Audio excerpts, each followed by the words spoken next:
The new 911 GT2 RS has to be Porsche's worst-kept secret. But not a lot can prepare you for a passenger seat blast in the maddest and most powerful 911 ever built.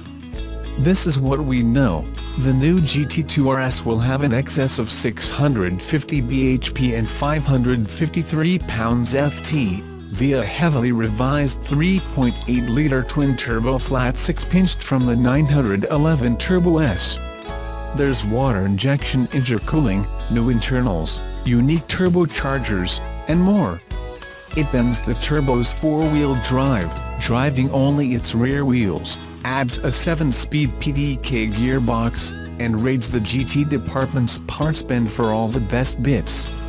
It also adds some new ones for good measure. Note those headline power and torque figures.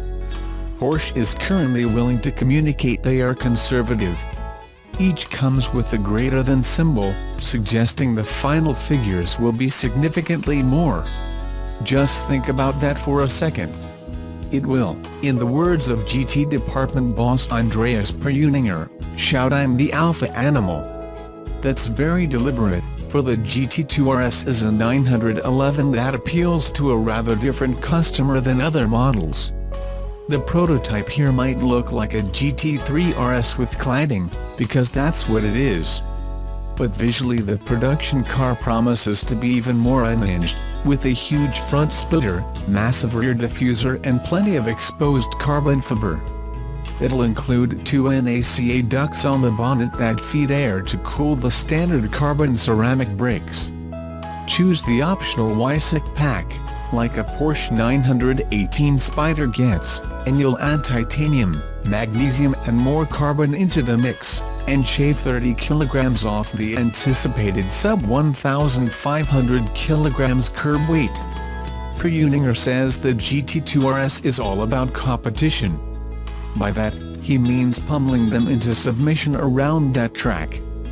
To better its rivals around the Nürburgring, it's got rose-jointed suspension, with upside-down race dampers and spring rates equal to the Cup car's ring setup.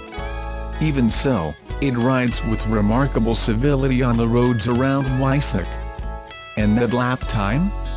It'll need to start with a 6 if it's to better the Lamborghini Huracan Performante's recent efforts, which given the 911 GT3's 7 minutes 12 seconds, with a paltry 493 bhp, isn't so difficult to believe.